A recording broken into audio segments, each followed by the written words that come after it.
my motto is I can do things. I can take action. I can get results in my life. I'm very much an I can sort of person, and my mental construct around I can is the I is for intention. You've got to set your intention about what is it that you want, and once you've set that intention, you then need to. The C is for certainty, and it's about how do I get that level of certainty, and that comes from education, speaking to experts. It comes from continuing to focus on your intention and to get that momentum from that high level of focus. So, you need that certainty that this is something that is going to happen for me. Then the A in I can stands for action. So it's very much about action. So, I'm a really big one. Nothing changes until something changes. And so you've got to take action. And the N in I can is for now. Welcome to the Get Invested podcast, where we share great conversations with experts from all walks of life to uncover their secret know-how on where they invest their time, their skills and their money, and the benefits that this has created. You see, the truth is that everyone invests. Every minute of every day, we're investing our time, our skills, our energy and our money in something. Some of us are investing consciously, some unconsciously, sometimes for good, sometimes for bad, and sometimes for no impact. Get Invested will help you to start living by design, not by default. I'm going to help you to make it happen, not let it happen. You'll hear the top tips on how you can live with conscious intent so that you can live more, work less, and leave a living legacy by investing now. Listen to the show to discover the top tips on how to get started, make the most of your investment journey, and ultimately to be living your dream, not someone else's. More episodes can be found on iTunes or at bushymartin.com.au/get invested. Thanks for listening, and now let's get invested. Hi, freedom fighters. Are you an I can or an I can't sort of person? You think in terms of more or less, of win or lose. Now, I want you to stop and think about it for a second. We all think we are I can people, but when it comes to the crunch, many of us default to I can't, I won't, it won't work because, etc., etc. When someone throws an idea or a new way of thinking at you, do you immediately find yourself thinking and talking about the reasons why something won't work or will work? Won't closes the door and shuts your mind down, while will opens a world of creative opportunity. What we're really talking about here is your mindset. How do you think and what are your attitudes and outlook? This will determine how you respond to things in your life and the choices you make on a daily basis. So what's your mindset? As I discuss in detail in my book, The Freedom Formula, mindset covers the ideas and attitudes that shape the way you think, and this is very different from your intelligence. You may be extremely intelligent, but this doesn't mean that you have the right mindset to use your resources to create the elusive freedom and fulfillment that you desire. Now, as renowned property investor Steve McKnight muses, being too bright can actually be a disadvantage, because smart people run the risk of over-intellectualizing to the point of analysis paralysis. So don't be too smart, just make a start. It's your behaviour, not your brains, that will determine your future. Now, in my experience studying persistent performers over the last 35 years, to achieve sustainable success, defined by whatever success means to you, you'll need a growth and an abundance mindset. In a growth mindset, you believe your most basic abilities can be developed through dedication and hard work, rather than these abilities being fixed. Now, I'll go as far to say that if you don't get your mindset right, you won't achieve sustainable success in investing, in your career, or in any aspect of your life. Now, I want you to really think seriously about this, as this simple outlook and attitude shift will have a profound impact on your life long term, one way or the other.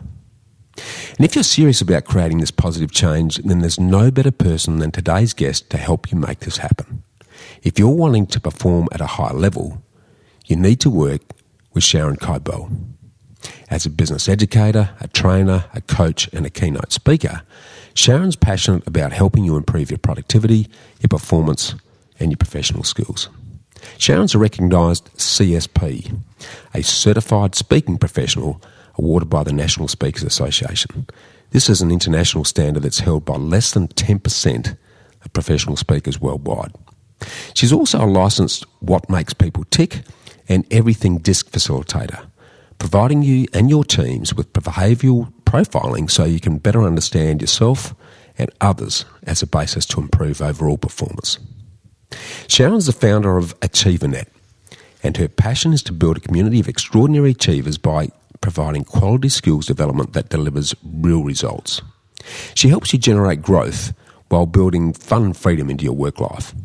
Sharon also helps you communicate and sell your ideas powerfully through her Confident Presenter program, which helps you become a masterful communicator, becoming more engaging, inspiring and influential. Sharon's recognised for her unique ability to develop people. With a gift for seeing what is and what could be, she definitely takes you where you need to go to be a more powerful communicator, an influencer and a leader. Sharon's able to help you to think differently with improvements immediately noticeable in your workplace. She makes complicated issues easy to understand and leaves you learning valuable skills that you can use straight away, just as she does in our engaging discussion today. So please enjoy our chat with Sharon Kaibel.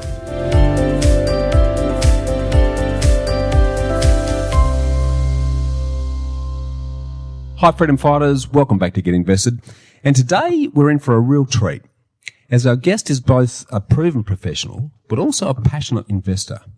And for many years my good wife Sonia had the pleasure of working with our guest in assisting in managing her portfolio.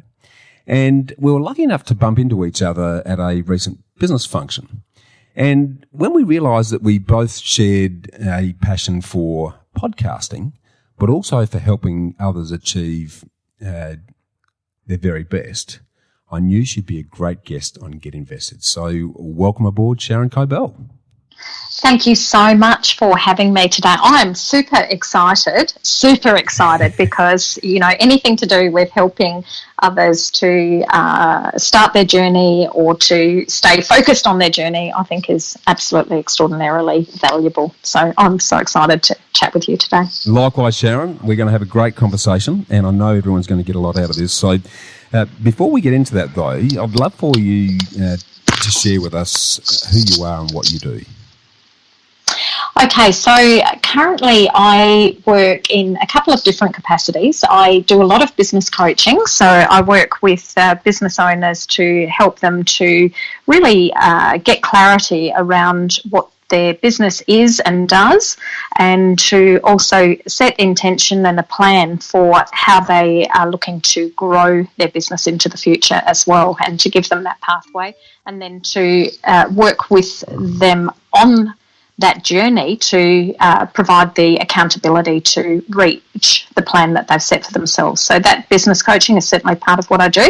But I also work on training within organisations in a number of different areas, mostly in the people skills portfolio. So I work in leadership, I work in sales and service training, and I also have a flagship program which is the Confident Presenter. So that's really assisting people to be able to package up their message, to be able to prepare, design and deliver an extraordinary message that has impact and influence.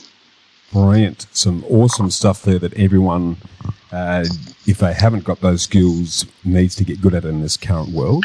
So we'll come back and revisit and dig into those in some detail as the conversation unfolds, Sharon. But I'm also interested in the why. Why do you do what you do?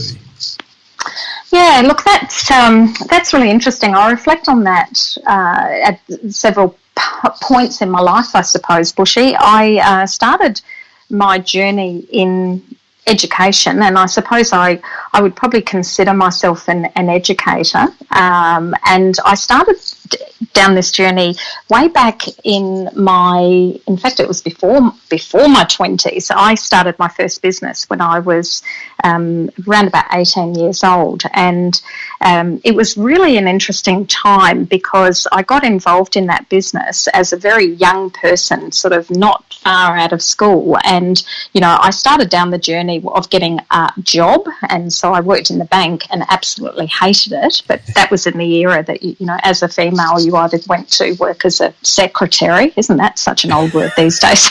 Secretary, you're not wrong. Secretary, a nurse, or you went to work in the bank. And so, I sort of went to work in the bank and couldn't stand it, and realised that actually I was an entrepreneur at heart.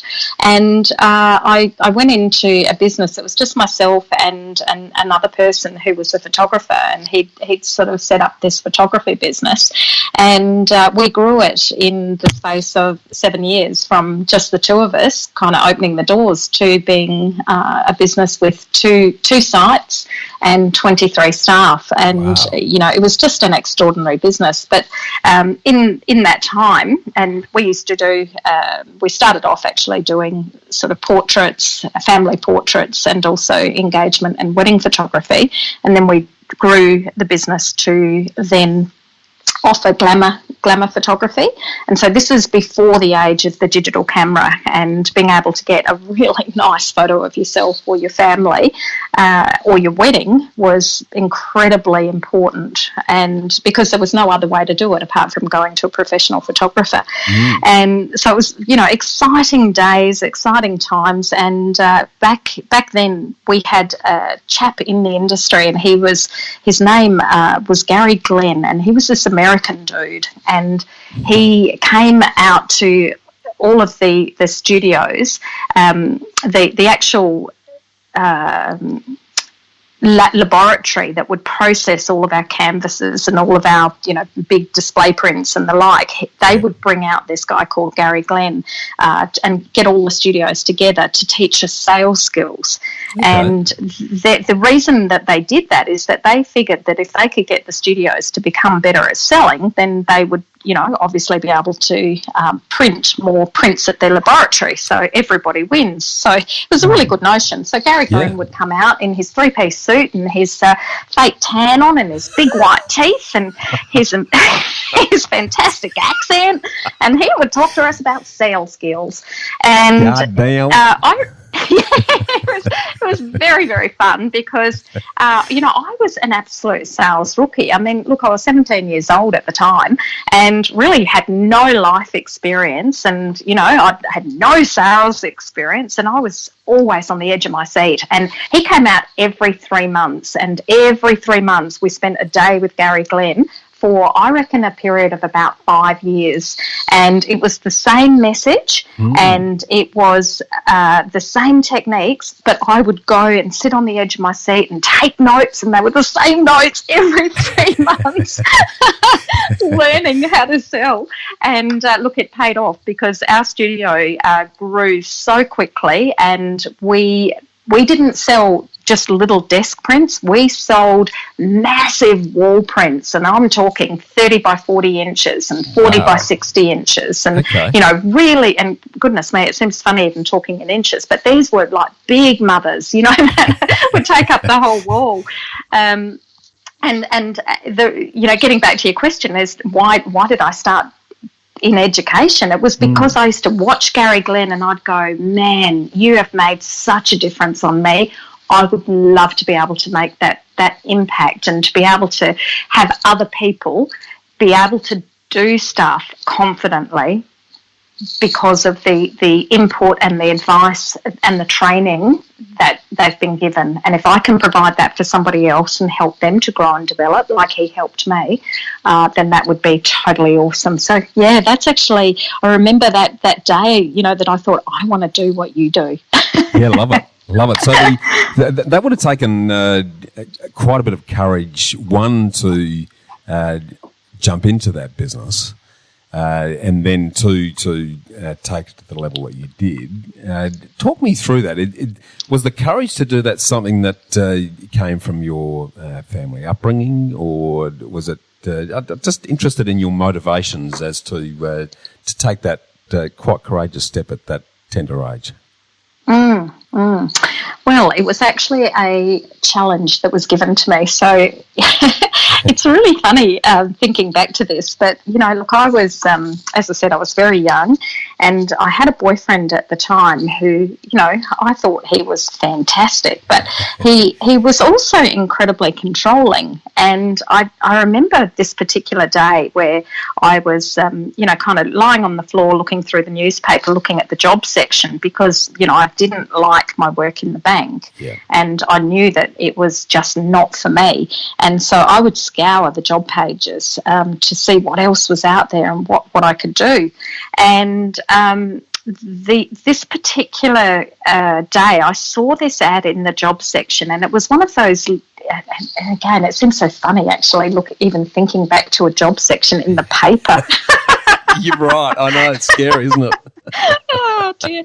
But there was this little tiny ad that actually said, looking for models. It doesn't matter if you're fat, skinny, if you're talented, not talented, if you're experienced, not experienced, we want you. Okay. And I just jokingly pointed this ad out and said, oh, here's the perfect job for me. I'm going to apply for this. Yeah. And I was joking at the time, but my boyfriend, who was extremely controlling, he said, don't you dare, you can't do that. Wow. And I went, red rag you to a just bull. watch me. You just watch me.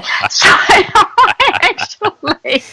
I actually applied, and I had absolutely no interest in becoming part of a talent agency. So this was a talent agency. Right. But I followed through because it was this personal challenge that was issued to me. And when I was in the building to go into that talent agency, I met the photographer who I ended up joining forces with to start my business. And we met, and part of my very first talent gigs that I got was to go out and do some photography, kind of a little bit picnic at Hanging Rock style, sort of under beautiful trees and things like that. And, nice. We were in beautiful white flowing dresses and lying on logs. And, it was beautiful photography for an ad. But I was more interested in the photography than I was in being the photographed person. So I was helping the photographer, and who was, very young and a rookie at it, but I was helping him to hold whiteboards up and, to hold the lighting and get all of the reflectors exactly where they needed to be to get the gleam in people's eyes. And so when I look at what was the courage to start the business, I suppose it was more just my innate rebelliousness. I'm doing this. And maybe there was a little bit of, I don't know, it must have been in there somewhere, locked away, because none of my family is entrepreneurial by nature. But it was just something that I've always felt compelled to do, is to do my thing, to have the freedom to be able to do my thing, and my thing is to help educate. Love it. Beautifully said. Okay, so obviously that went extremely well. If you're starting at 17 with a rookie photographer and then getting to a point where you had 2 sites and 23 staff, that's a pretty serious business there, Sharon. Talk to us through that evolution and then where you invested your time, energy and money towards the end of that and the transition to what you then did. Yes, so we grew the business very quickly. So the partner that I was with at the time, he was the photographer, and I took on the role of managing the business. So I would do the sales. So he would take the photographs and I would do the selling. Yeah. I would be involved in the marketing side of it as well. And basically anything to do with the administration. So I would do a lot of the behind the scenes work to get things sent off to the lab and, to organise things when they came back. So I kind of learnt a lot of business skills very, very quickly. Yep. And was very much like a sponge. And from there, I suppose, if I look at why did the business grow so quickly, it was because there was a level of commitment that we both had to grow the business. So, whilst other young people my age were out there, pubbing and clubbing and doing all of that, I started work at 10 in the morning, and I had hourly appointments through to 9 o'clock at night. So we didn't leave the studio until about 10 o'clock at night. Wow. So we had appointments pretty much for 12 hours of the day. And then, on weekends we'd go and photograph weddings and the like. So I don't know, I look back at it and I go, was I crazy? Like, I don't even get how I did that, because a lot of my friends, as I said, they were sort of at uni and they were just getting on with being young, and here I was building a business, and I look back at it and I sometimes think I don't even know how it happened, But you must have enjoyed it though. There must have, yeah. You wouldn't work 12 hours a day if you weren't getting a kick out of it. So it was a very fun business, because you know what, you get to meet extraordinary people and you're dealing with something that is so important and precious to them, which is, photographs of their kids and photographs of their families and photographs of their wedding and things, their occasions that are important to people. So that was where the joy came in. A lot of satisfaction, I'd imagine. Oh, extraordinary. Absolutely extraordinary. And, I had this personal belief that pictures looked better, bigger. So, for me, it was a no-brainer that, you had it on your wall. You didn't put it on your desk. You made it part of your centerpiece of your home. And so I had a personal conviction.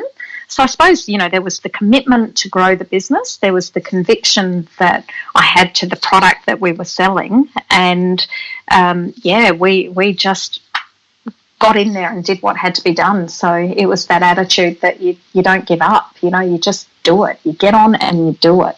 Love it. Awesome. Now, so the transition from there, so you built a really strong, big business. Suddenly you've got 23 people relying on you. Which is a challenge in anyone's language. Where to from there? What was the next step, the next pivot? Yeah. So that's another kind of fascinating story. So having built a business over 7 years with my business partner, he was also my life partner. So we created a personal relationship as well, because, I think we spent so much time together. Makes sense. And then when that relationship broke up, I left the business and then went out to find that job that, sort of 7 or 8 years earlier I was looking for in the paper. And then from there, I ended up going into a sales role in a hotel. So I started selling accommodation contracts. So for corporate businesses, I would sell contracts for them to get their corporate room rates. So we would sell, 100 room nights a year or 200 room nights a year, and they'd get a special discount depending on how many room nights they committed to. So I sort of went into that sales role, and that was good, learning about the hotel industry and hospitality, and certainly got, lots of events that I also helped to set up, because as a salesperson, I was also selling the rooms, the conference rooms. So I got to see a lot of training and development that was happening out there in the world. Yeah. But I also, during that time, I met my what was to be my first husband, and I met him, and I met him actually at the hotel where he was looking for a room to run some media classes, because he was in the media. He was an ABC broadcaster, and he also had a sort of side hustle where he did media training, and he would run these programs to help corporate people to be able to condense their message to short snippets, to be able to make sure that if their story was picked up by the media, that they were representing their message, their business correctly and accurately, and not to be misquoted. And so when we got together, I started working actually in his business, and I probably forgot a key part of this, that in the studio, when we set up the Glamour Studio, I decided to go all in and became an image consultant. So I learned about hairstyling and colour consulting, and I learned about makeup and all of that, because, you know, we didn't really know what we were doing when we set up the Glamour side of our business. And so I went off and learned how to, you know, do all of that, so that we knew how to make people look beautiful. And then I went and hired a makeup artist, and went and hired, you know, a specialist glamour photographer. So I didn't do the hair and makeup, but I certainly learnt about it. So I became an accredited image consultant. And so when I met my first husband, sort of moving on to the next step, he said, look, can you come in to do some work in the media school and help people with their image? And so I transitioned from the studio to the hotel to then education in the media school. And then that was really interesting, because during that time I also had then other studio owners come and speak to me and say, hey, you know, you guys used to do really well at sales. Is there any chance that you could do some sales training for us? And so guess what? I became Gary Glenn. Much better looking than Gary Glenn, though, from what you've described, though, Sharon.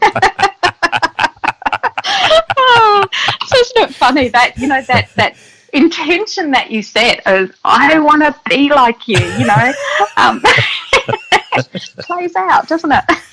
So true, though. So what I'm sort of drawing the thread between the lines there, there's an obvious comfortable affinity with sales and having the confidence and belief to sell whatever it is that you are wanting to influence people, and the image part of it as well. I mean, it's something that a lot of people, I believe, don't put a lot of energy into, and that first 15 seconds of impression pretty much sets up a relationship with people. So is that something that was sort of innate or intuitive to you, or it was just a byproduct of the flow on from the photography business?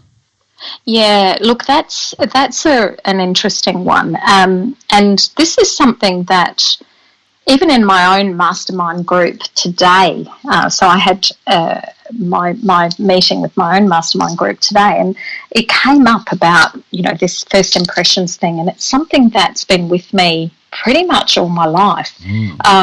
So when I went into the photography business, clearly we were dealing with, you know, the impressions that we created when people walked in to see their photographs. We were very, very particular about what people came into. So our viewing room for when people came back to see the photographs, it was so luxurious, so comfortable.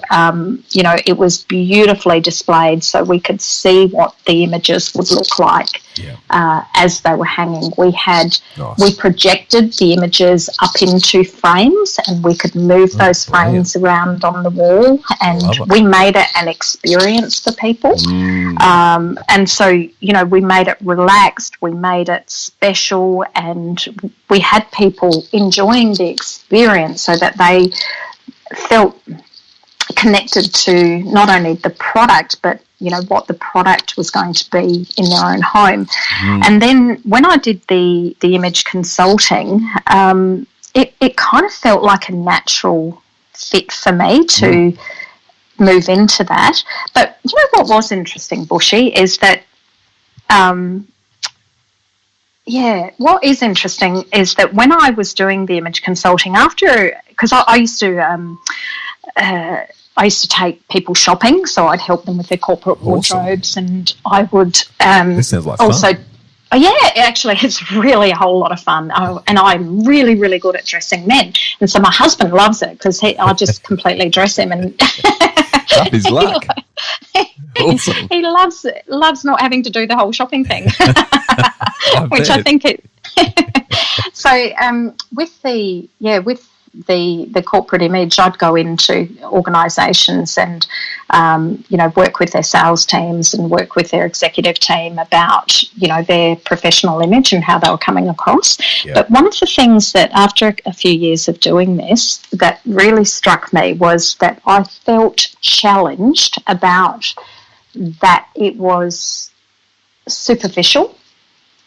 Okay. And what I mean by that is that I felt as a provider of image consulting services, I felt that I was being incredibly judged. So I would turn up and I felt like if I looked down and I saw a chip on my nail polish, that everyone was looking at that and they would, question my credibility as an image consultant, or if I had, a scuff on my shoe that just sort of appeared without me knowing it, that was being judged. Now, look, it was probably in my own mind, but over time it got to me, that feeling of being vulnerable, that feeling of being judged and critiqued, and it started to get to this point where I felt that this isn't right, that it's not all about the outside, it's about the inside. And I suppose that's what started me on the journey of doing the real reflective kind of training work that I do now, where yes, I do a lot of skill building in sales and leadership, but I also like to dig under the surface of people to look at, their belief structure and why they do what they do and what their drivers are and what their vision is and, what presses their buttons and what are they passionate about. And, I think that's probably why you and I connect, because that's what, same journey, exactly. Yeah, we've got that same journey, and to me, that's more the complete package. Is yes, we've got to get that external stuff right, because it is about the first impressions, but then it's the substance underneath, it's the authenticity, it's the congruent person that you are underneath that needs to come to the forefront. Yes. And so that's really where I'm at the moment, and a lot of the new courses that I'm developing now are very much about digging under those layers and helping people to truly find themselves and to get them to know who they are, and then once they know who they are, then they can dress that package of who they are so that people can recognise that much more quickly, if that makes sense. Oh, absolutely. Yeah. I'm loving what you're saying, because if I look at the Insta generation that we live in, where there's so much forced imagery that is creating all sorts of dilemmas for people who feel like they have to live up to this waif-like anorexic standard, that to be able to break through that the icing to get to the cake, so that you can really start to recognise what's fundamental about you as an individual, and then allow that to come out. So rather than become clones in a suit, and let's take men as an example, rather than try to look like everyone else, if you're able to help them to recognise what's important to them, and then that's expressed through how they dress, that does both things. It says, this is who I am, I'm very comfortable with that. But it also does it in such a way that can break down that initial barrier, so that there's a level of acceptance that helps get the message across without looking like everyone else. Then that's a major achievement, Sharon. Yes. So I could see that being extremely satisfying. Yeah, it is. It's when people, can really step into their own power, because, they become more brand themselves, brand you, that sort of old brand you saying. It's really about they can step into their own power going, this is how I want to be observed, it's how I want to be seen, it's how, I want to represent myself in the world. But you can only do that when you've dug into yourself a little bit. Let's drill in there, because I love this subject, because it's something that I've worked through myself, Sharon. gone from this feeling that you've got to wear a suit and a tie to I've sort of got a relaxed style now that I feel is far more expressive of who I am, and I'm very comfortable in my skin as a consequence of that, and the confidence that flows from that people pick up on. Yes. Are you able just to share briefly with us the thinking process that you take people through on that gets them to that point of recognition? Yeah, absolutely. Now, I'm just realised that my phone is just on low power, so I'm going to need to just plug myself into some power before I do that. All good. I'm just going to take a little break to unplug this.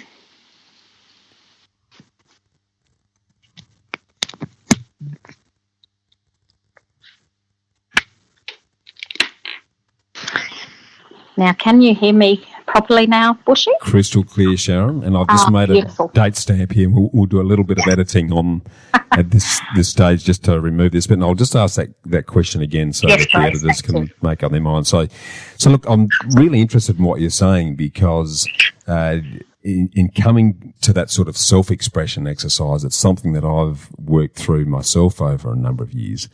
And I guess I'm fortunate in that because we've got our own business, I have more freedom to do that. But a lot of men in particular are stuck in this feeling that they've got to look and behave a certain way, get around in a suit and a tie, for example. But getting people to a level of comfort where they understand who they are and then their dress is an expression of that in a way that makes them feel comfortable, gives them the confidence, but also breaks down the barriers in communicating with others is a fine art. Can you sort of talk us through the process that you take people through to get them to that level, please? Yeah, absolutely. Well, one of the key elements is to be considered somebody who is, well-dressed, well-groomed. It's really about appropriateness. So what's appropriate for your industry. So there are some industries that are more relaxed than others. And so if you're in the legal fraternity, even to this day, there is a level of formality attached to it. And so the individualism of how you dress is compromised a little more if you're in an incredibly formal environment. Sure. What's appropriate in that business is that you still need to respect the court and wear your suits and so on in the court if you're a lawyer. Of course. And that's something that's appropriate to that industry. But if you're in graphic design, then people expect you to be a little funky and to express that individual nature and that creativity in how you put yourself together. Now, for those of us that aren't at either end of the scale, so they're not in the very formal industries and they're not in the, the really, really creative industries, but there's kind of somewhere in the middle, that's where it can get a bit more tricky because you go, well, what is the level that I can express myself without being perceived in a certain way that I don't want to be? And it comes down to authenticity. Yep. So am I being true to myself? So, again, it was really funny this should come up because in my mastermind group this morning, we were talking about the fact that people love you when you are being authentic. Yeah. And so I think your clothing really does need to reflect a little bit of that if you have a bit of quirkiness in you, then but you're in a formal environment, then you can still bring out the quirk in your socks or your choice of pattern on, your tie or your shirt or your pocket, whatever. Yeah, absolutely. So you can still do it and people can still get, I can see inside your soul by the socks that you wear. Yeah, exactly. So even if you have got the confines of the environment, it doesn't mean that you can't express your authentic self. And then you also need to look at what's appropriate not only to the environment but to the occasion. So it's really about, what's the occasion?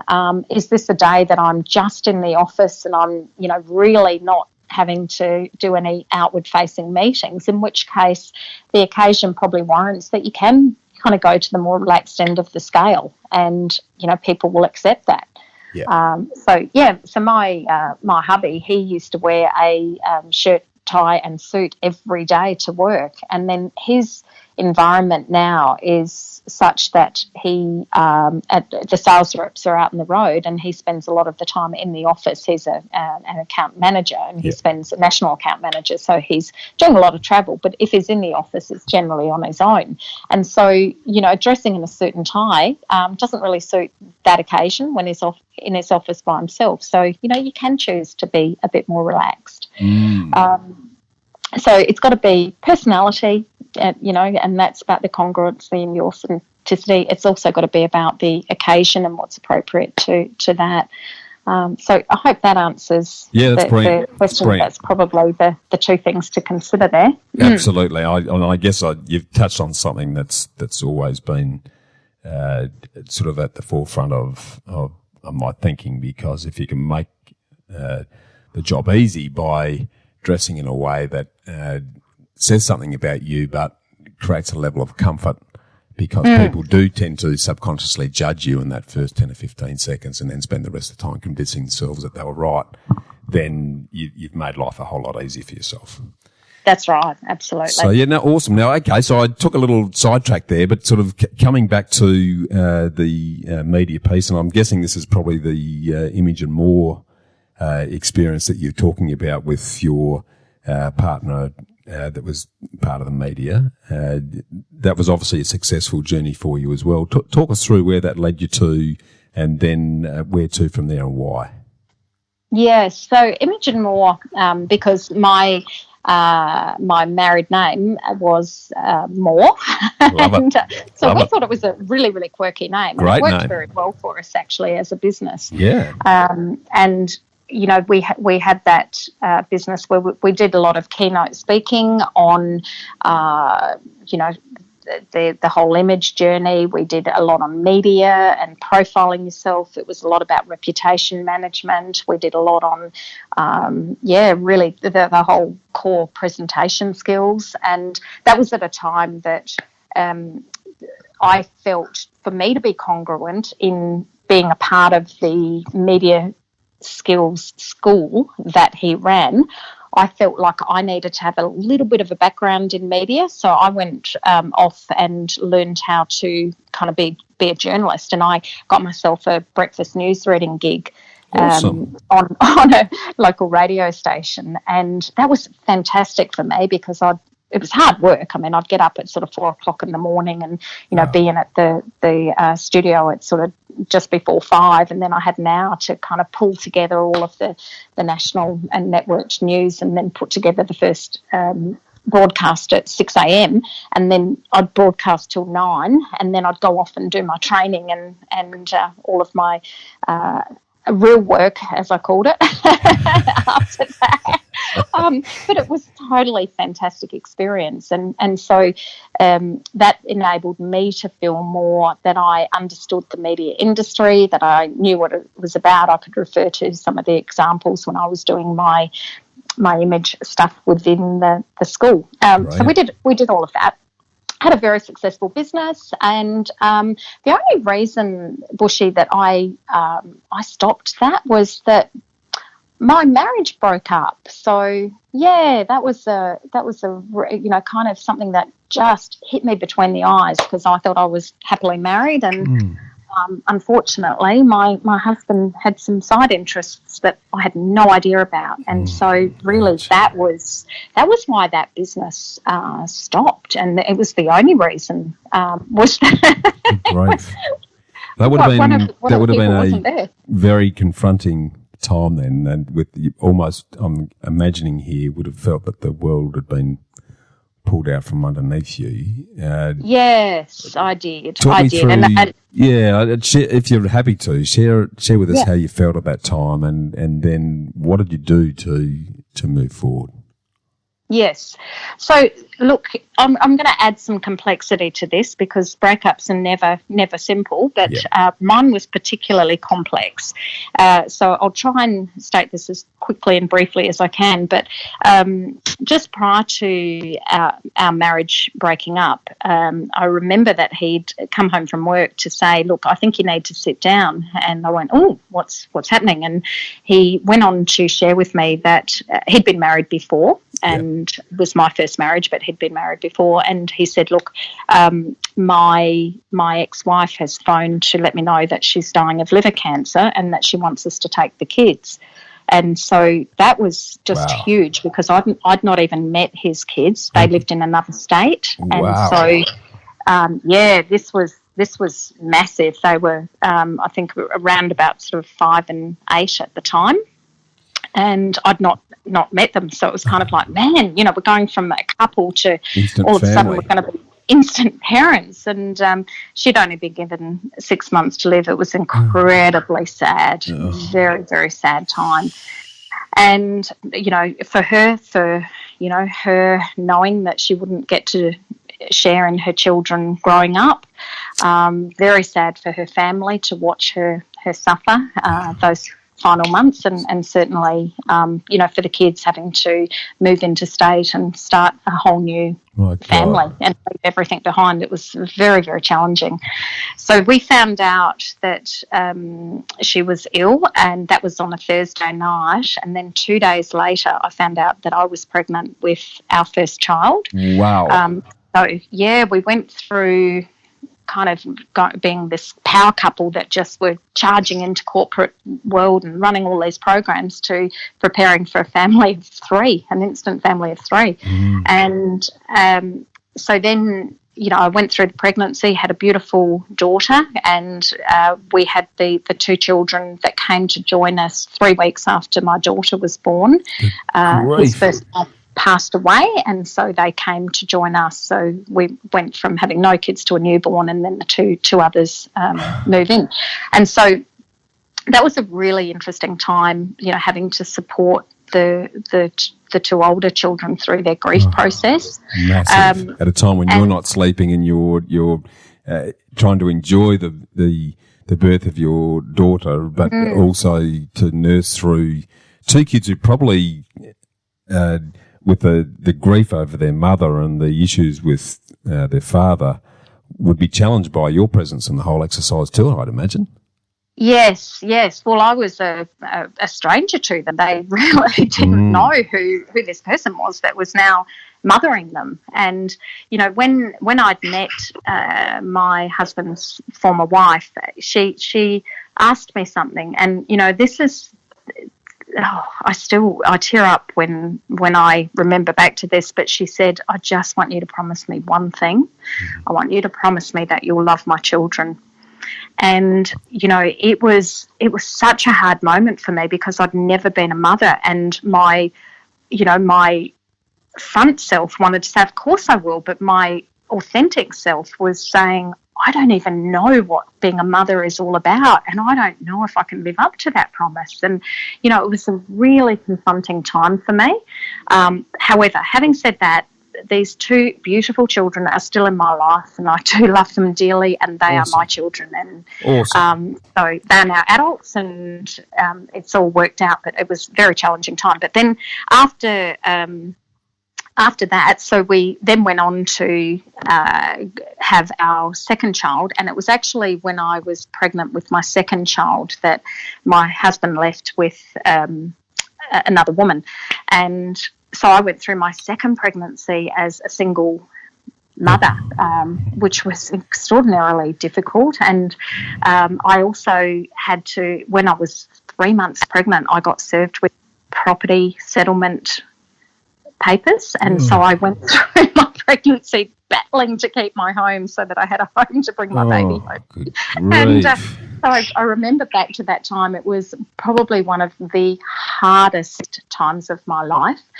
And I worked up until pretty much about 2 days before my baby was born, because I needed to maintain my income. And so I was just working like a drover, running as many courses as I could, just to kind of bank up a little bit of money so that I could have some quality time with my baby.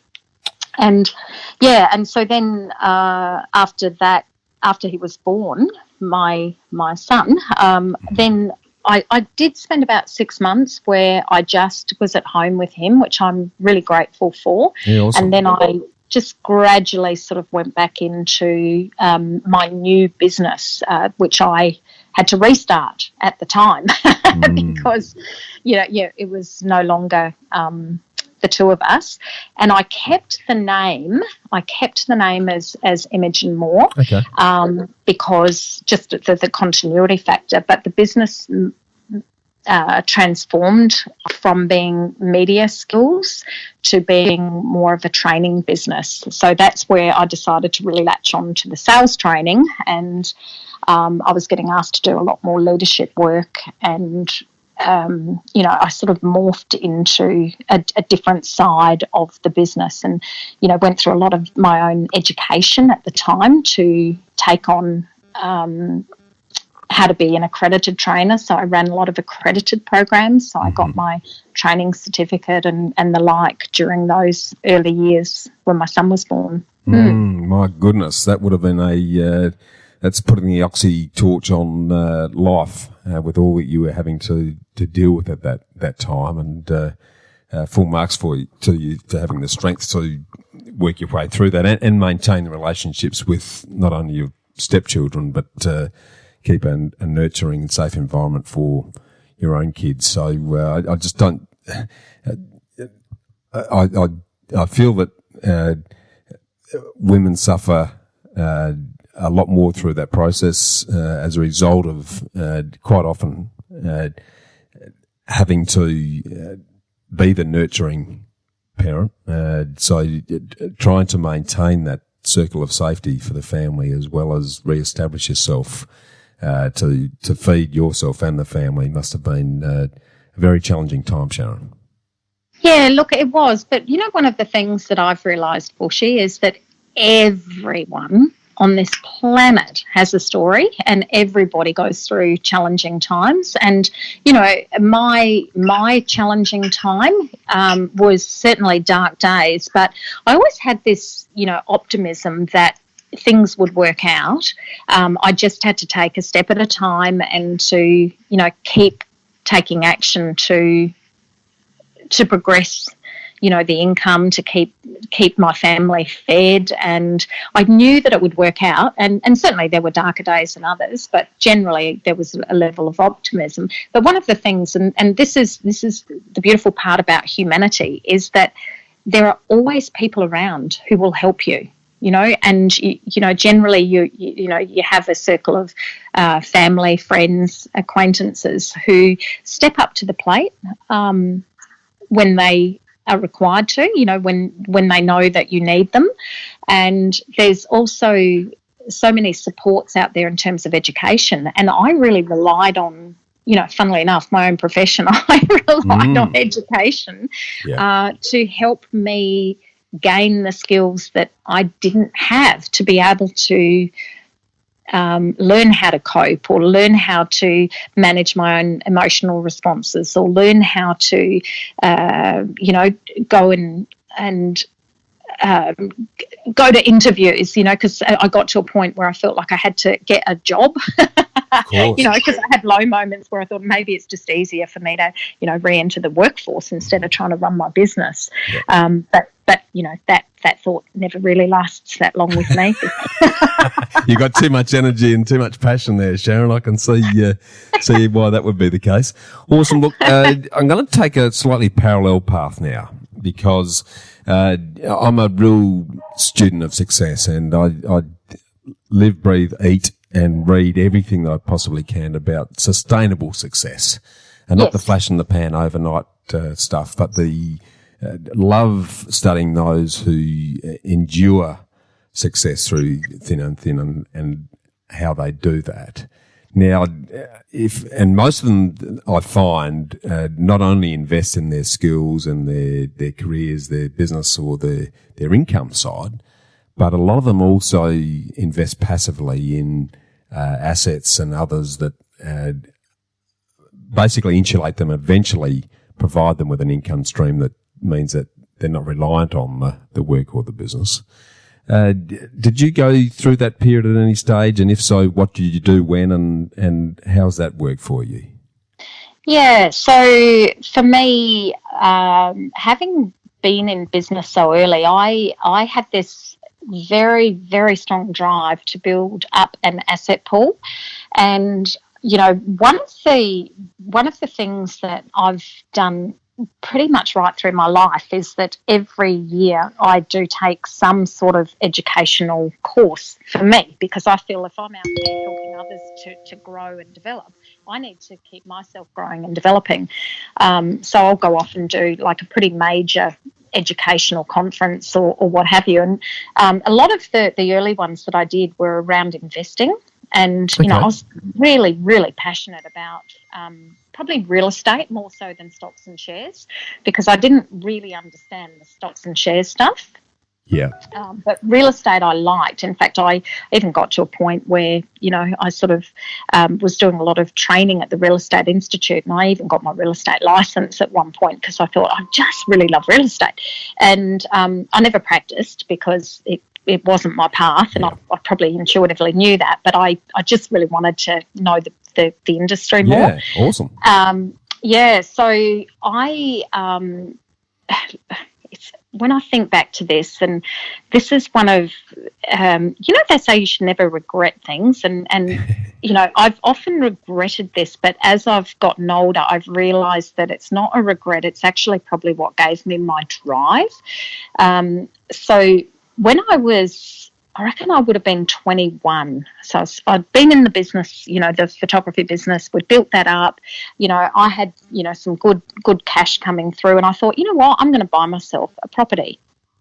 And I had savings, and I went to the bank, and I was so proud of the fact that I had this deposit for my first property. And I went to the bank, just strutted in on by myself, and I was really confident that I was just going to get my loan and then I'd be able to go out and buy a property. And I met with the bank manager, and here's what happened. He sat me down, he looked at what I had, and he said, look, yes, you do have a deposit, but he said, you're female and you're only 21. He said, I would suggest that you just go out and live life a bit, and then come back in a few years' time when you've grown up a bit more and that you've decided this is what you really want to do. You've got to be joking. Mm-hmm, mm-hmm.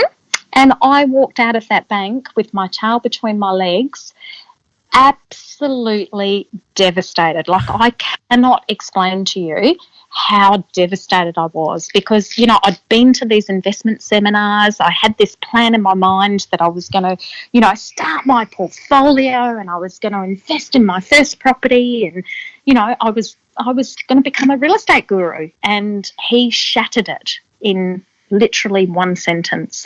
Good grief. And yeah, it was, I think back to that, and, you know, it was interesting because for years after that, even though I wanted to enter the market, I didn't. And it was because he had such a powerful impact on my psyche that I felt that, you know, it was for other people. It was for people who were older, and it was for men. And, you know. That's incredible. and as you say, so impressionable at that age that anyone with grey hair and a few wrinkles looking down their nose, sort of being the judge and jury, basically. But he didn't realise the impact that had on you. Well, talk to us then how you overcame that. Impact. Because I'm guessing it was here a lifelong impact. Yeah, well, you're a red rag to a bull person. You've made that pretty clear already. So, at what point did you say, "No, stuff you. I'm going to do something about this"? Yeah, well, look, I tried to rid myself of that message quickly, and probably my first response was, "Well, I'm going to get more educated, and I'm going to show you." But what I did is I went and learnt strategies as to how to invest. But unfortunately, unfortunately, the psyche stuff stayed. And so whilst I knew what I should be doing, I didn't action it. And I didn't action it because it was such a deep, deep wound that he created. And so years went past where, you know, I was desperate to invest, but I just felt, oh, maybe I'm still too young, you know. Wow. I can't change the fact that I'm a woman, but I'm still too young, you know. And so, years went past. And, I just didn't take action. And then, I was kind of waiting for that magical time that one day I'd wake up and I'd go, I'm old enough now.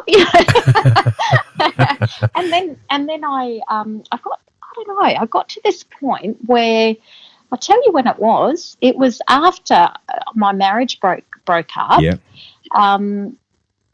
And I knew that I had to fend for myself and I needed to provide security for my children.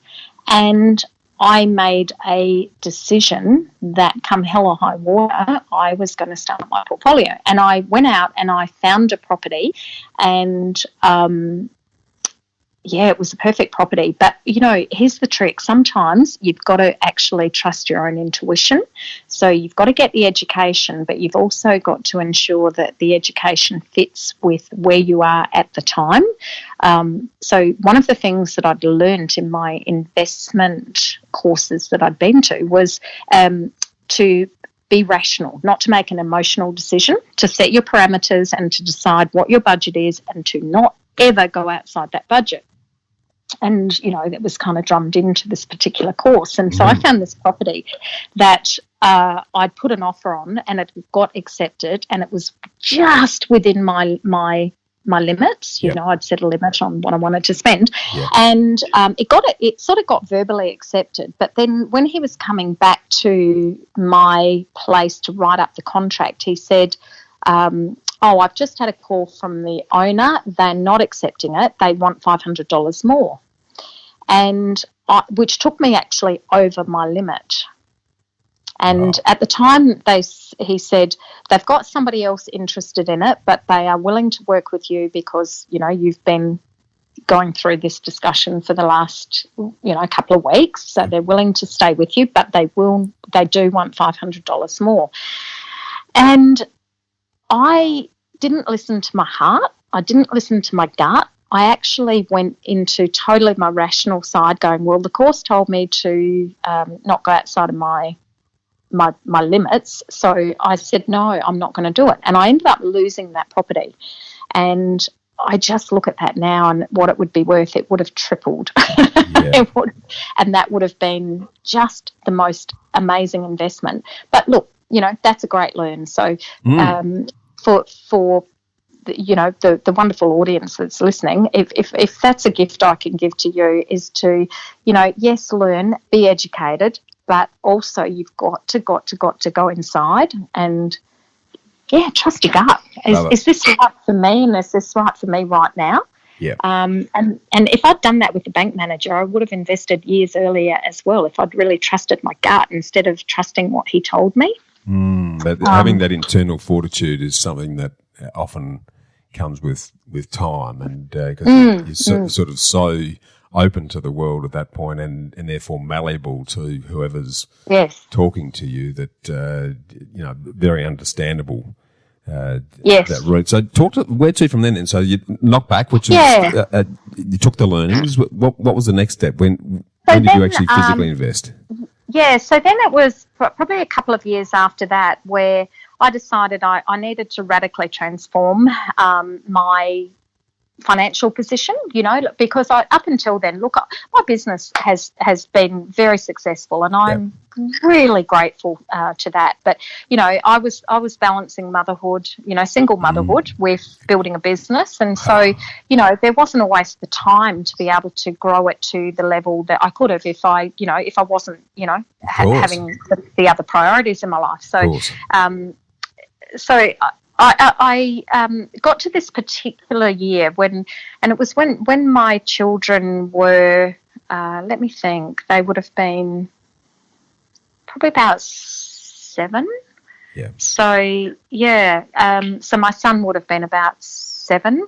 And I just went, this is the year I'm going to transform. I'm taking charge. And I decided I was going to invest in property, and I actually bought 2 properties that year.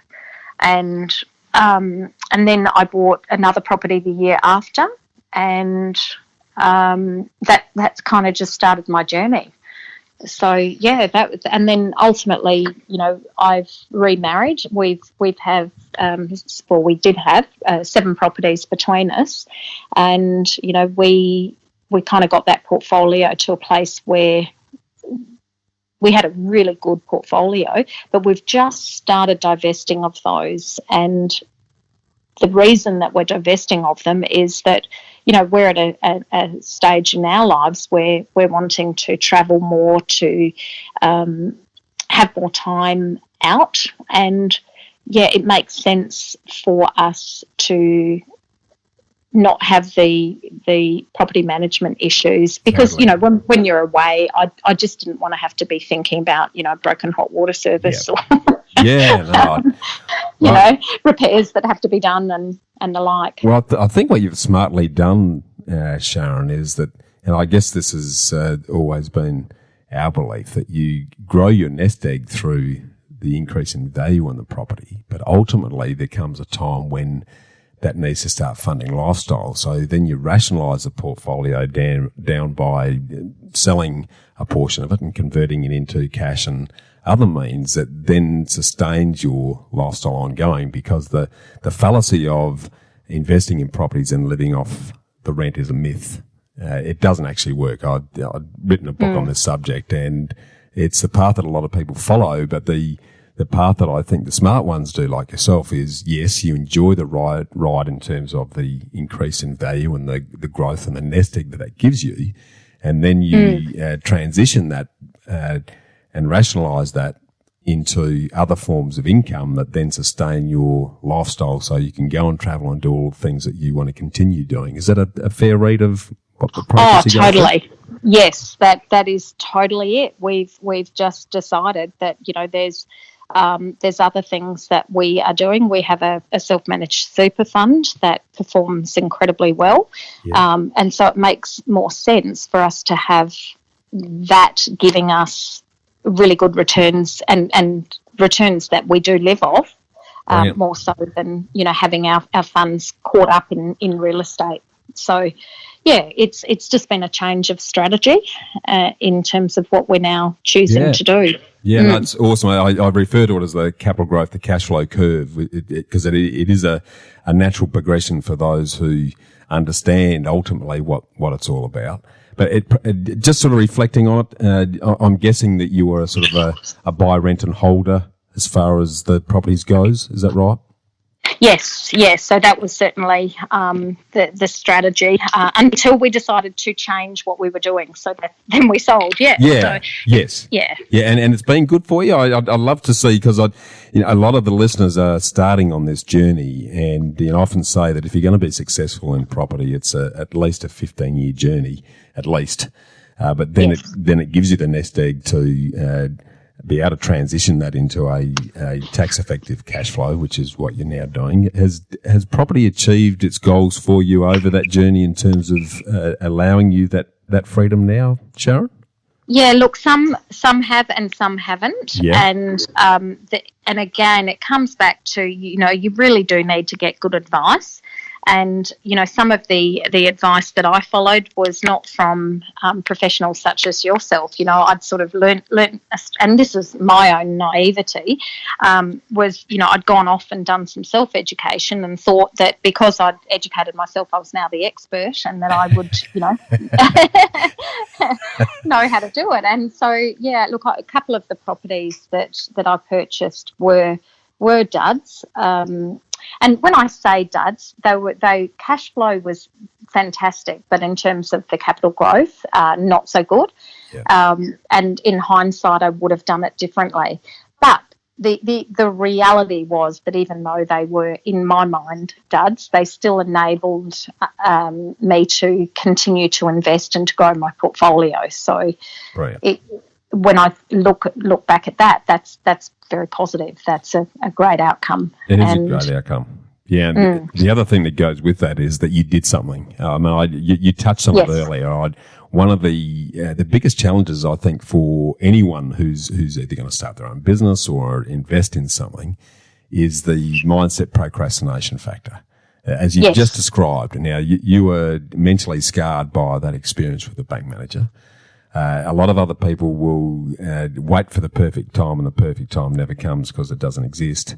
And years will go by without anything happening. And if there's one takeaway that I like to share with people is that time is the most important ingredient in building a nest egg. And if you've missed 10 years because it just wasn't right, or something mentally says, no, I'm not able to, I'm too scared, then you're really setting yourself back. What's your feeling around that, Sharon? Oh, completely. Again, when I mentioned the bank manager incident, that was something that is a real lesson, is don't let somebody else stop you from doing what you want to do. That if I'd taken action when I was 21, I continue to reflect on, where would I be now? I consider that I'm successful, I'm happy, I enjoy my life, I have, a very healthy, wealthy life. And, I feel incredibly grateful for that. But if I reflect back to that bank manager incident, I would have certainly a lot more wealth at this point if I'd taken action. And it was just that lack of action for those years that it was probably that 10 to 15 year period that you're talking about where I could have, potentially doubled what I have now because of the lack of action. So I kind of have this motto, and my motto is I can do things. I can take action. I can get results in my life. I'm very much an I can sort of person, and my mental construct around I can is the I is for intention. You've got to set your intention about what is it that you want, and once you've set that intention, you then need to. The C is for certainty, and it's about how do I get that level of certainty, and that comes from education, speaking to experts. It comes from continuing to focus on your intention and to get that momentum from that high level of focus. So, you need that certainty that this is something that is going to happen for me. Then the A in I can stands for action. So it's very much about action. So, I'm a really big one. Nothing changes until something changes. And so you've got to take action. And the N in I can is for now, because that was my biggest lesson. Because when I didn't take action at the time I wanted to take action, it cost me dearly from a financial perspective, and probably too from an emotional perspective as well. So you've got to take action and do it now, it kind of gets back to that, 5-second rule. When you feel inspired to act, then act. Listen to your gut, listen to your intuition, take action, and then it's right for you. And even if it doesn't work out, it's still right for you because you've still learned whatever you're supposed to learn at that time. Gold. Absolute gold right there, Sharon. That's a philosophy for life that you've just summarised in those two words, I can. I love it. Absolutely love it. Never heard it before. It's your original. That's a trademark right there. Yeah. No doubt about it. Love it. Now, tell me, sort of moving forward and looking at what we've been talking about, but also your professional and your personal journey.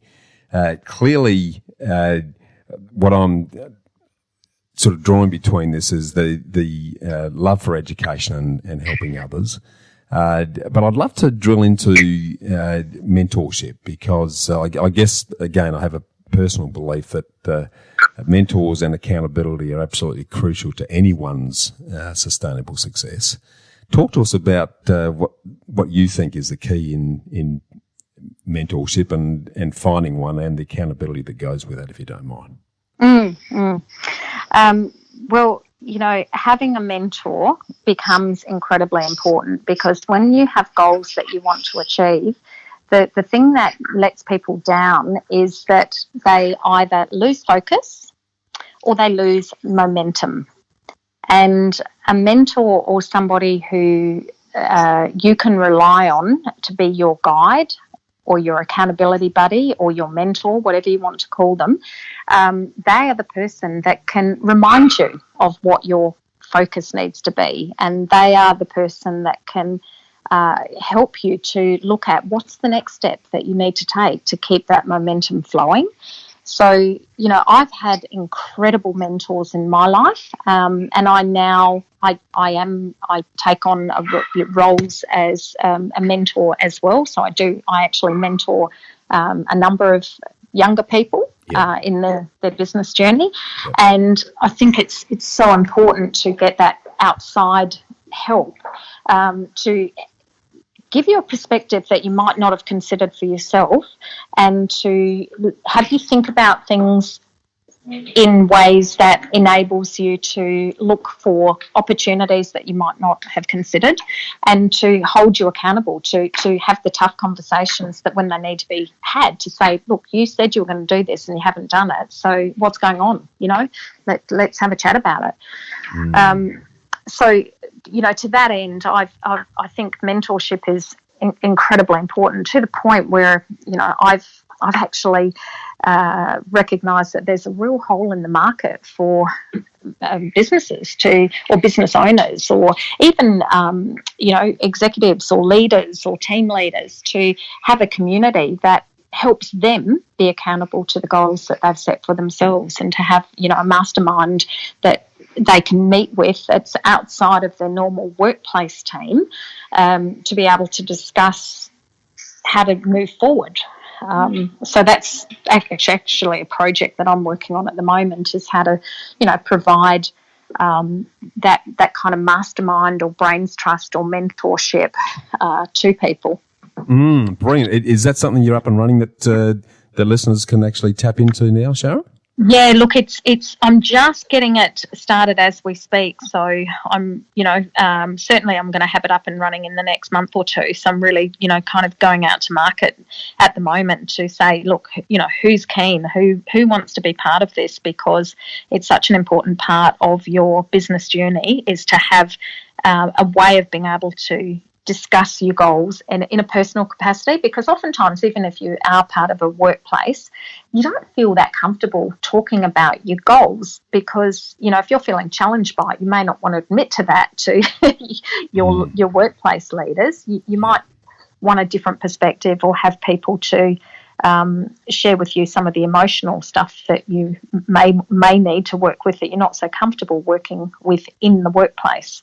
And certainly for entrepreneurs, you know, the need for getting outside of their own, you know, business or their own team is profound. Oh, no question. And I think also the objectiveness that comes into that sort of fraternity, where it's unrelated. People can quite often, it's the old story, if you're too heavily involved in it, and then there's the political dynamics of the workplace, then you can't see the wood for the trees. But if there's someone unrelated and unemotionally detached from that exercise, the insights that often come from that are really good. And if you're swimming in a team of people who are all problem solvers rather than problem makers, which is often the case, then the refreshing collaboration and synergy that comes out of that is quite profound. So, look, I'd love to share that. Is that the Prosper group that you're talking about? Yes, that's the Prosper Mastermind group. So it's a facilitated brains trust, and it's totally awesome in terms of the results. So it is a structured kind of membership where we really look at helping you to be able to get certainty and clarity around what it is that you're looking to accomplish. And, you know, I facilitate the process to help you stay accountable to your goals. And, Brilliant. You know, this is something that is important, and it's what we were talking about just before. It's the focus and the momentum. So it's looking at maintaining that focus, maintaining that momentum. And there's probably a third piece in it as well, Bushy, and that is it's the mastery aspect, because when you get skilled, driven people together, then you learn a whole lot of stuff, and you learn to master those areas that you're not so well equipped in. So that's the other objective as the group, is to provide that level of mastery. So there's this incredible brains trust where there's somebody in the group that has a skill that you don't have, that you can learn from, that can give you that little missing secret piece of the puzzle that enables you to take that inspired action and break through whatever's been holding you back up until this point. Love it. So that mastery point's important. Love it. Now, there's an allied exercise there that I understand you're also delving into, which is another big app I find under your Achievernet banner, and that is the corporates and entrepreneurs that really get stuck in not being able to really work out what needs to happen, and the shift group that or the shift program that you're developing, I can see is a great solution to that. Can you talk to us a bit more about that as well? Yeah, absolutely. In my work as a business coach, one of the things that comes up all the time is that when we are out there offering or providing our services, is that people get stuck. That there's kind of that blind spot about, who am I? What is my real gift? What is it that I'm trying to create here? And what is my path? And the Shift program is really designed to help people shift from that lack of clarity, that lack of certainty, to a place where they can transform themselves and the results that they're getting. So using some strategies to give them new focus, to give them new mastery, and to give them new momentum in what they're doing. So, it's an 8-week program that's really designed to get people into some really good habits about how they can transform themselves and the results that they're getting. Brilliant. So, yes. I love the habit exercise, because if we're doing things that become second nature to us, then we start doing things without having to think about it. What's your approach to inculcating those sorts of habits then, Sharon? So a lot of it comes down to setting up a structure within your day that enables you to reflect on what you have set yourself as an intention. So if you've set yourself a goal to, have a new healthy eating plan, trying to remember to do that can be actually quite difficult. But to have a defined structure as to how am I going to set myself up for success on this. So it might mean that you need to put in place some reminders. You might need to set yourself, some beeps on your phone to remind yourself to stand up and to do some activity every hour, or to go and have that green shake that you were going to have. It might mean that, you pre-make it in advance so that, you know that it's there for you. So whatever your goal is, it's about how do you set yourself up for success in advance. And so there are some physical things that you can do, some environmental things that you can do that support you. There's also some mental or emotional things that you can do. So, and that comes down to your visioning and your meditating. And, a lot of people say to me, I don't know how to meditate. I don't meditate. Now, we all know that there are some extraordinary benefits of meditation, and you only have to look that up on Google to see that there are extraordinary health benefits to meditating. But a lot of people don't know how to do it. So, I help them to get into the process of doing their visioning, setting up their environment correctly, to be able to articulate and get very specific about what they're trying to create, but also then to enabling them to look at expanding their thinking outside the box as well. So who's in their network that can help them? So looking at, if there are, if this is what you're trying to create, what would it take to be able to create it? So what is it going to take? And, get creative here. Let's really look. Is there someone in your network that you know? Is there something that you could do that will help you get there faster? So it's that possibility thinking. Right. And lastly, it's also letting go, not holding on too much. It's allowing yourself to sort of fail forward, I suppose, if you want to use that term, but to have a go and let go of the outcome. If you've decided what your outcome is, then let go to enable yourself to experience it, learn from it, and then to move forward with the new learning. So if we try and get it perfect the first time, then we put far too much pressure on ourselves. Whereas if we've decided where it is that we're heading, and then we take action, doesn't let go of the outcome of that action. You know where you're going, but if you don't get where you wanted to go, that's okay. Just pick yourself up, shake yourself off and go, what did I learn? What do I need to do differently? And then keep marching on towards that intention that you set. Love it. I mean, it's how babies learn to walk, what you just described it. And if we all sort of put ourselves back there rather than put this massive pressure on ourselves to get it right the first time, then a lot of us would achieve a lot more and be a lot more happy on that journey. That's awesome. Yes. Brent, hey, one other thing I just want to touch on before I switch into the ambush exercise. I know you're one of the rare, I think there's under 100 certified speaking professionals or CSPs in Australia, and you're one of them. And I know increasingly in this current world, everyone needs to get on stage. And, it's often listed as up there with death and divorce as one of the major stressors that people feel with even the prospect of having to grab a microphone or position themselves in front of the crowd. Clearly, that's something that you're very skilled in. Can you share with us a couple of little bits of gold that might help those that do have challenges around that whole area? Yeah, look, this is one of my favourite topics, Bushy. I really hate this topic. Excellent. So do I.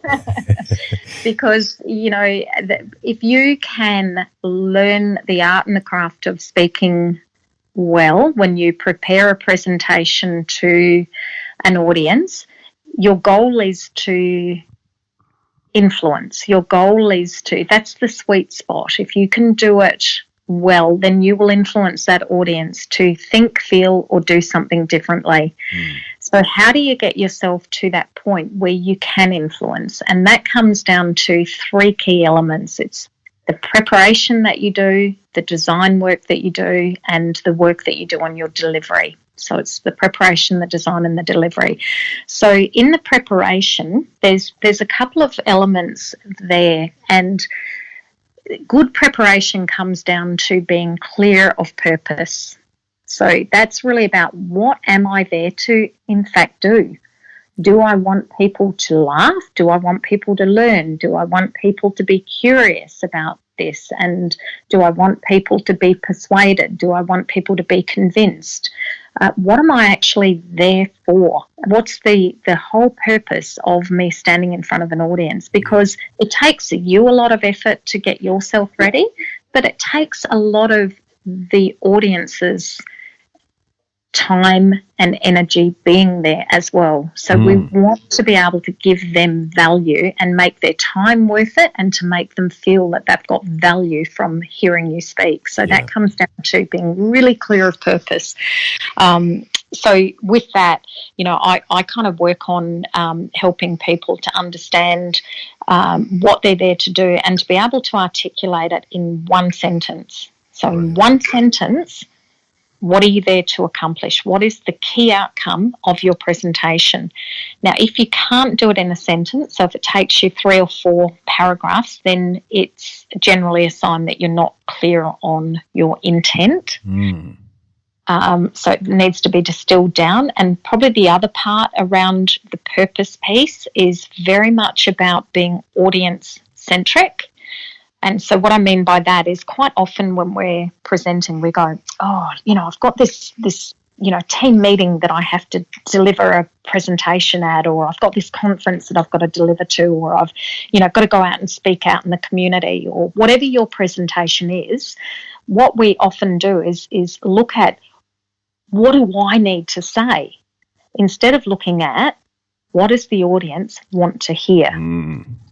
And so there's a very important shift in your mindset, because when you talk about what do I want to say, then you look at, well, what do I know about the topic? And then you start on this massive journey of trying to tell them absolutely everything that you know about it, instead of looking at what are the key bits of information that they want to hear about. Yeah. And this kind of comes back to the sales. It's a selling strategy as well, that a lot of people in selling, try and just they go into this verbal diarrhea of telling people everything about the product instead of looking at what are the things about this product that's going to make this customer's life easier and better.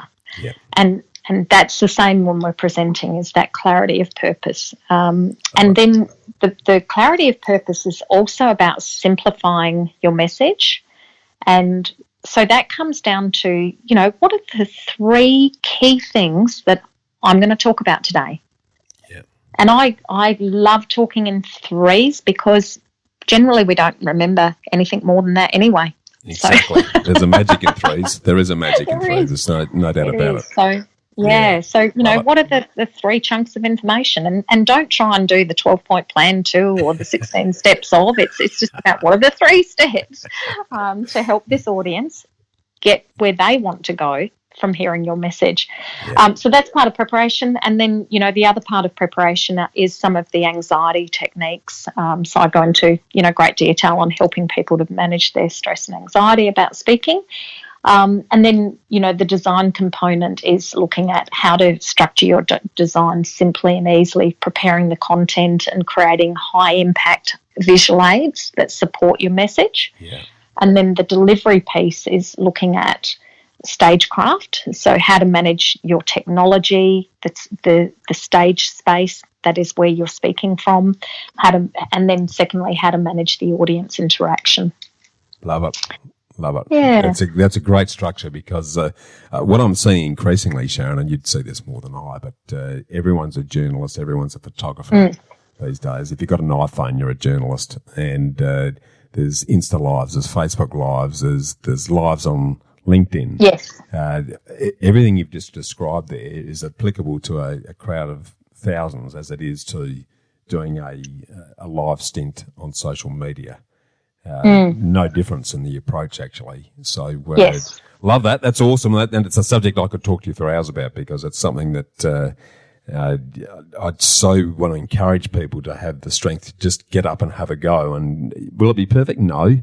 But every time you do it, it's going to get better and easier and more comfortable. So, awesome. Now, I'm sort of mindful of your time, so I want to switch into what I affectionately refer to as the ambush round, or the bushfire lightning questions that all the audience love to get your insights on.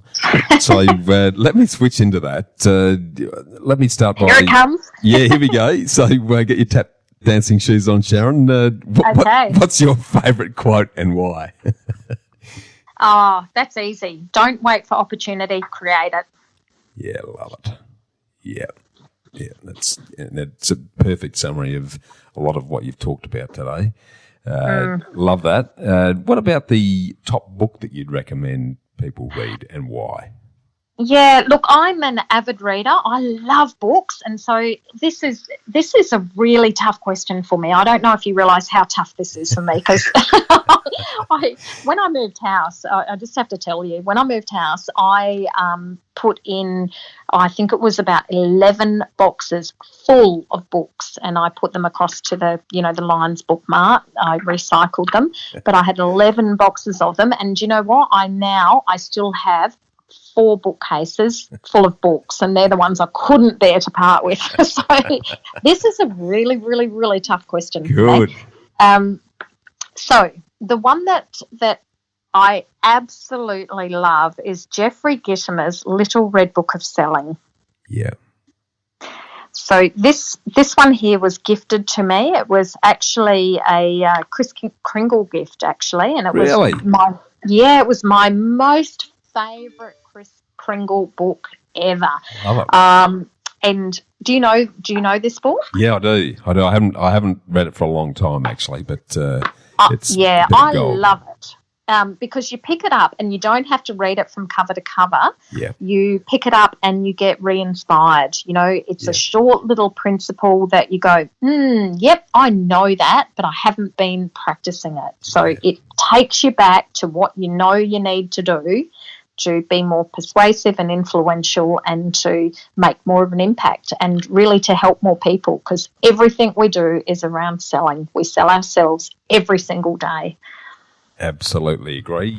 Whether people like to admit it or not, that is the absolute truth without any question there, Sharon. Awesome. Well, we sell our partners on where we're going to go for dinner tonight, and we sell all the time. We do, yeah. It's so true. It's so true. It's I often say to people, it's not about sales. It's about communication. That's all we're talking about in reality. Okay, awesome. Now, this one's a bit left field and a complete change of pace, but it's something that everyone keeps asking me about. So what's the top thing that you've done legally to pay less tax, Sharon?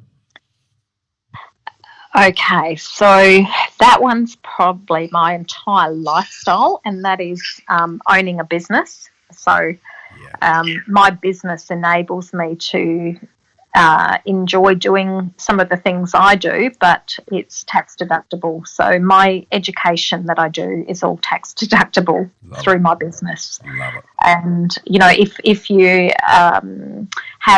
if you're an employee, there are a lot of people with incredible talents that could pick up a side hustle that would enable them to get tax deductions that are connected to a side hustle. I remember one guy who was an avid wine collector, and he put a wine writing blog up just so he would have to sample the wines, and it became a tax deduction. Love it. And I just think owning a business is indeed your best. Yeah, no, brilliant advice. Now, switching into the investment channel for a minute then. Yes. And you've talked a lot about this throughout our discussion today, but if you were to sum up the worst and the best piece of investment advice that you've ever received, what would you say? Yeah, so my worst is definitely my worst advice was, it's probably my bank manager, and also in investing based on information that I received at a seminar without checking it out in depth with some experts. So just thinking that I knew it all because I'd heard it from a seminar without actually exploring it properly with an expert in the market and sitting down with them and having them look at my personal situation and my goals and tapping into what I wanted to accomplish. So I think the service that you offer is extraordinary because I didn't do that. I invested on my own bat and, probably could have done better for my first investment. But not unusual though. Not unusual though. Yeah. Most people go down that track, and it comes down to that level of trust and awareness, Sharon. Yeah. It's, first time round, you're not really sure who to trust. So I know in my own case, I tried to reinvent the wheel when we started investing, and I reckon I early on made every mistake you can possibly make. Because of that very reason. But no, they're good learnings there. Now, what about the best though? What's the best piece of investment advice that you've ever received? Yeah. Look, this one here is actually from my dear old dad.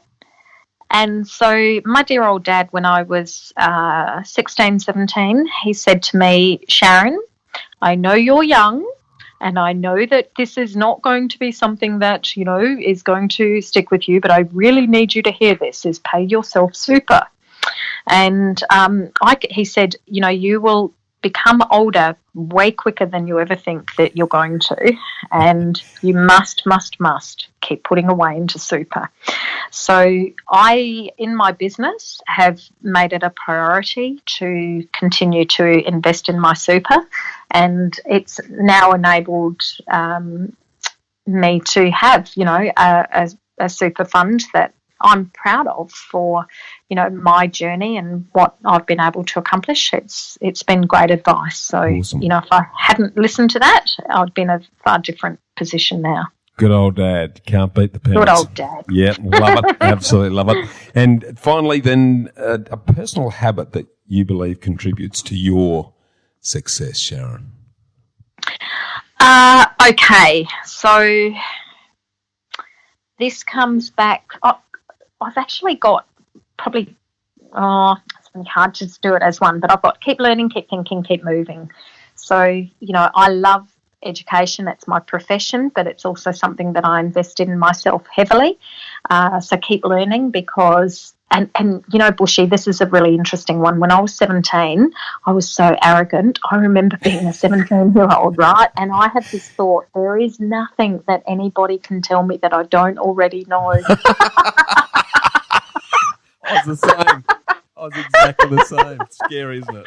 Oh, it is scary. So, look, it's funny. I've spent the rest of my life going, oh, God, there's so much I need to learn. So, yeah, keep learning, keep thinking. And that's really about, think it through, get the advice, invest in your own meditation to reflect and do that daily reflection. Just keep thinking and keep moving. You've got to take action. You just got to take action. Yeah. Gold. Yeah. Yeah. Well summed up. Just in bringing it all to a head then, if you spoke to a school leaver, someone who's just finishing high school, and it might be one of your own kids, what would you advise them to invest their time, their money and their skills in to create their definition of freedom?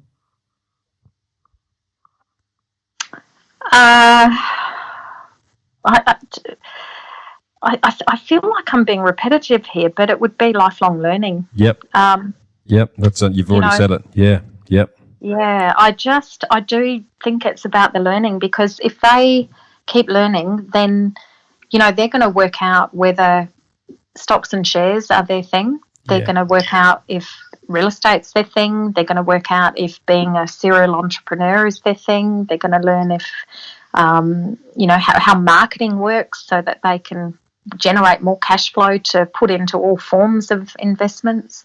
Yeah. Just going to give them everything that they need is just to keep learning. And, look, my youngest son, I have my two older children who are just beautiful. And just to finish and close the loop of, the story of my children, my first husband, unfortunately, and it was very, very sad, he passed away when he was 39. And so my older two children, who were my stepchildren, they lost their mother at a very young age, and then they lost their father at a very young age as well. Okay. So they're a very special part of, my life. And I have kept my promise to their mother that I do really love them. And then I've got two younger children. And so, the guidance that I just really try to give is to keep learning. Keep learning, keep growing, keep evolving, and keep transforming. Yeah, love it. Love it. Awesome words of wisdom there, Sharon. Now, sort of just to close off then, for those that have an interest in following you up for public speaking or the Shift program or the Prosper Mastermind exercise that you're building, what's the best way for them to do that? Yeah, so look, thank you. I appreciate the opportunity to put my details forward, so thank you. So my contact phone number is 1300 402 722. Yeah. And so that is my office number. And then I'm actually, funnily enough, I'm redeveloping both my websites at the moment. But if you go onto my SharonKaibel.com, that will give you my contact details as well, or my Achievernet website. So that's Kaibel is Kaibel. Very unusual name. I tell you, it's a lot harder than more, Bushy. A lot harder. But it's unique. People will remember that one, Sharon. Just a bit like Bushy. Yeah, totally. And my Achievernet. Achievernet is Achiever with an NET or one word, Achievernet.com. Brilliant. Look, I feel like I could talk to you for a day, and we've only just scratched the surface, Sharon, so it's been a really enjoyable chat. I'll look forward to talking to you in the future to download a lot more of what you can help people with in relation to their personal development, because I think there's a a lot of skills that they can learn from you that would just improve every aspect of their life. You've been very generous with your time, and thanks for coming on Get Invested today. Thank you so much for the opportunity, Bushy. I've absolutely loved our chat today, and thank you. You have been an extraordinarily interested and attentive host, and yeah, I've just really enjoyed it, so thank you. Awesome. We'll talk soon. Thanks, Sharon. Bye. Well, freedom fighters, how good was that? To get a summary of all this investment gold in the show notes, just email me on hello@khgroup.com.au. That's HELLO@khgroup.com.au. Or check us out at www.bushymartin.com.au/Get Invested. I look forward to joining you next week for another episode of the Get Invested podcast. So thanks for listening, and as always, dream as if you live forever and live as if you'll die tomorrow.